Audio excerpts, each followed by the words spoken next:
Guys, today in this video I'll be sharing certain tips regarding preparing for the CLAT and AILET LLM entrance examination. As you know, these two exams are given by a lot of LLM entrance aspirants, and these two are for the entrance to the reputed universities of national universities, and AILET is for NLU Delhi, while CLAT is an examination for different NLUs except for CNLU and NLUD.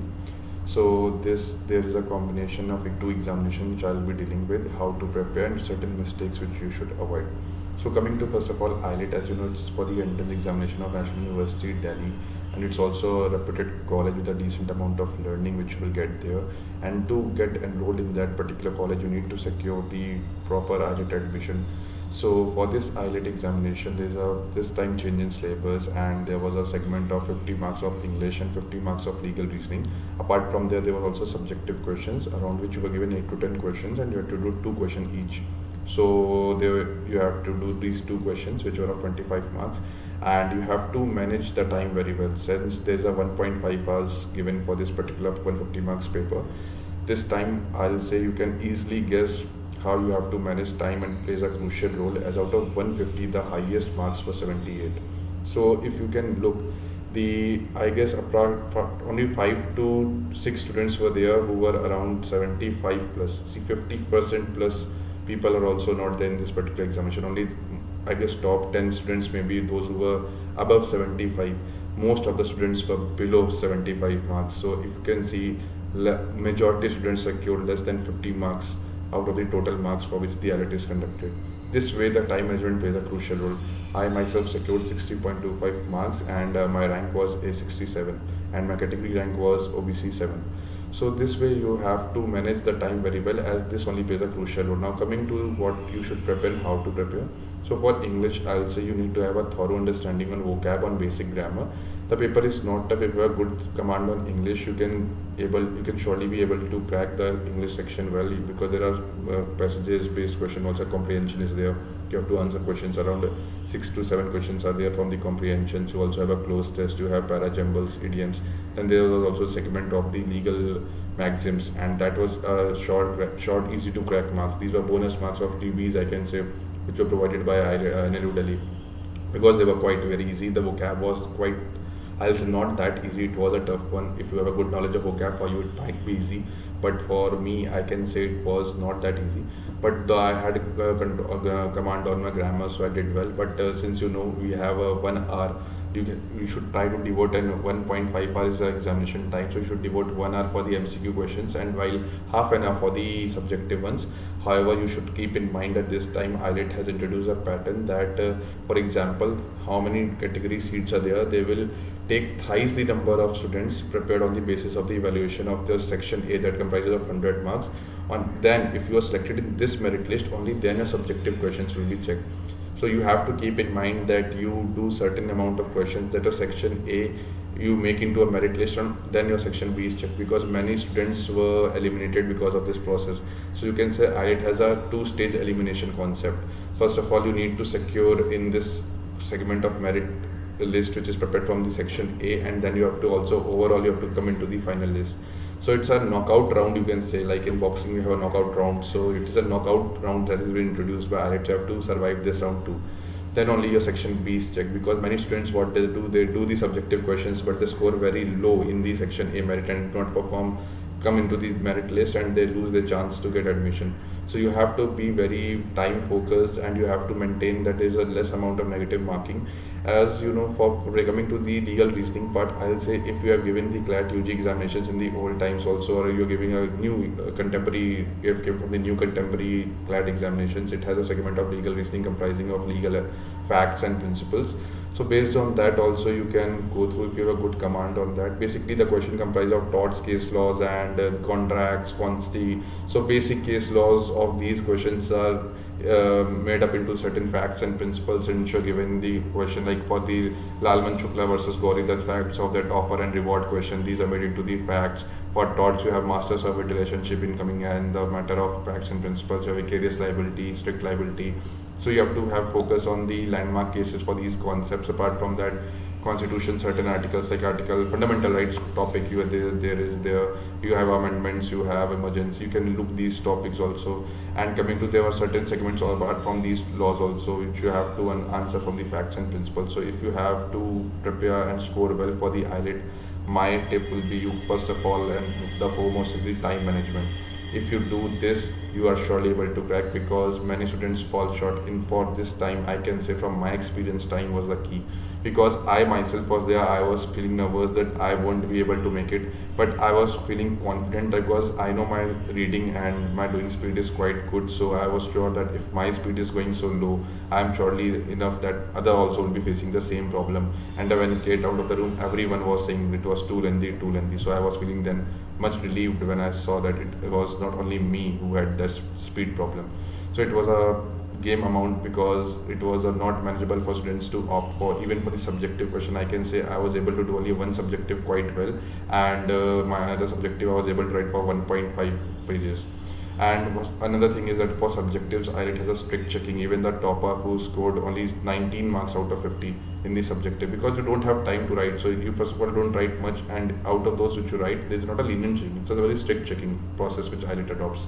So you have to perform well in that. And apart from legal reasoning, also please try to study like we used to study in CLAT UG time, certain case laws which are there. For example, the independent contractor and these topics, master servant, you have to have a test like hire, fire, what are they are, how to determine from the principles the answer to those questions. So you need to have a thorough understanding for this IELTS paper. Apart from now coming to the CLAT examinations, as I discussed in detail regarding the IELTS, now coming to CLAT, I will be dealing, first of all, if you want to prepare for CLAT, you need to have around 3 to 4 months time. If you want to secure a good rank as well as a PSU call, you have to have that opportunity. So you need to devote minimum 3 to 4 months of time, and because in college there are a lot of last semester events which you focus on, there are a lot of activities, so your time will already be less. And apart from that, you also have end semester examinations which varies from college to college, so you have to bring out time from a schedule and have to focus on this examination. Now coming to CLAT, first of all, there's a difference in the paper pattern from IELTS. This is a pure MCQ based question comprising of different paras, and this time CLAT has came up with the paras of 6 questions each. So there were around 20 paras, and the major, like earlier CLAT what used to do had to focus on the consti, criminal and certain other topics, but this time they had not focused much on consti. We saw PIL coming in certain different way. There were a lot of landmark conferences, like students used to study Stockholm and all those, but they came out with a new water conference. As we all expected that Russia Ukraine would come, this time also came, but certain questions were there which article based were there, and like certain state responsibility questions were there, because many students have prepared for the UN Charter provisions like Article 2 subclause 4 state, then coming to the self-defense provision given in the UN Charter. So these provisions were prepared by the students, but like certain state responsibility questions were there. For family law, students prepared well Hindu law, Muslim law, but the question came from Family Codes Act. So CLAT is in my words, I'll say, if you should keep in mind, CLAT is a really unpredictable paper. You cannot predict what will be there and what not. So you have to much focus on your concepts only, and if you are well versed with your concepts, you can surely crack CLAT. For this, first of all, have a thorough understanding with the last year case laws. For example, if you have to give appearing for the December 2022 in this year, when 18 December another CLAT 2023 examination is scheduled, so you have to go through the entire case laws for the year 2022 as well as 2021, because CLAT has a habit of asking previous year questions as well as the current year. And since this time we have saw questions which were not there. For example, there were many contemporary developments happening from the Jan to May which were not asked in the June. For example, the reservation questions, there were no passage on reservation. There is a judgment of the 97th constitutional amendment being partial, by which the part 9b was partially struck down. So by those things also, these recent judgments were not saw the day of the light by coming in CLAT paper. So these judgments are still important. We have a lot of criminal law questions, also criminal law judgments also based on section 34 and 149 of IPC. Apart from that, with certain evidence based judgments also. So these judgments which were missed out, and those are very important. So you have to prepare a list of them. You have to jot on. Please follow live law, because if you follow live law, you will surely be able to make in. And I'll say, if you want to have a PSU call, try to read within the judgments also, as certain of my friends who secured a decent rank like AIR 3 and 20, they have did well by reading the judgments only. So if you want to secure a good PSU call, you should read for the judgments. However, if you want to grab a college or want to grab a LLM, you can try to skip apart from the judgment entire briefing reading. You can look through the important segments only which is given, but I'll say if you read from the judgments, it will surely help. I did for certain judgments, but I didn't follow that strategy for all of my judgments which I read. And try to follow YouTube also, because there are certain institutional channels which also offer free content also which you can go through.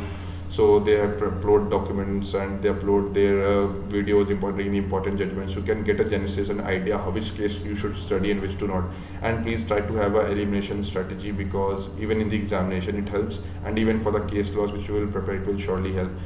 Now coming to the subject which you should focus on, I'll say there are 5 subjects which you should focus on. That is the constitution, that is the PIL, jurisprudence, IPC, and criminal law. That is, in criminal law basically CRPC, certain aspects like arrest, investigation, bail, and the inherent powers. This time there were a lot of judgments based on inherent powers, so that can surely be a question to be framed for the CLAT 2023.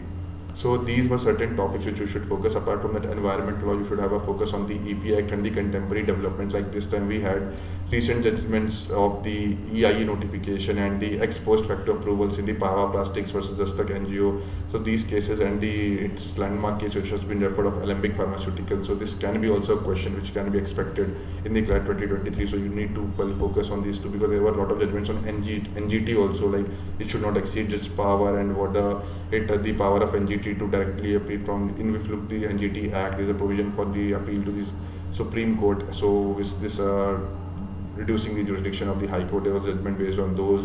Apart from, there were also certain trust judgments on the NGT. So Kohli Vibhag, these judgments you can refer in. So these were certain ways which you can refer to those case laws, and you have to follow live law. You have to focus on these 5 subjects. Try to have solving certain static questions from any good LLM guide if you can have it. You can refer to a lot of MCQ questions from the judiciary books if you can have. So this way you have brushing concepts on these topics which will surely help you. And for the things which I will say you should avoid is, don't try to waste your marks in negative. For my case, I was having last 20 minutes of time, so I tried to attempt 20 questions extra, out of which my certain questions went wrong, because of my which rank went quite down. I was expecting my rank within 100, but my rank came to 206 because of these negative questions only. Because in CLAT on 0.2, 5.5, there are a lot of students who come up, so you have to focus that you should try not to focus much on negative. You try to focus on the correct answers. You can go for the guesses only when you are decent secured that you have crossed 70 to 80, and try to have around 100 to 110 questions attempt. Only then you have a good chances of securing your top 50 rank. So if you want to have a good rank, you have to also give a decent amount of attempt with no negative. You try to have a recent negative marks only, not much negative, because that way you will reduce your chances of getting into a good NLU. These were certain tips which I wanted to share. I hope they might help them, and if you have any doubts, you can comment me on my particular video. I'll surely answer them. Thank you very much.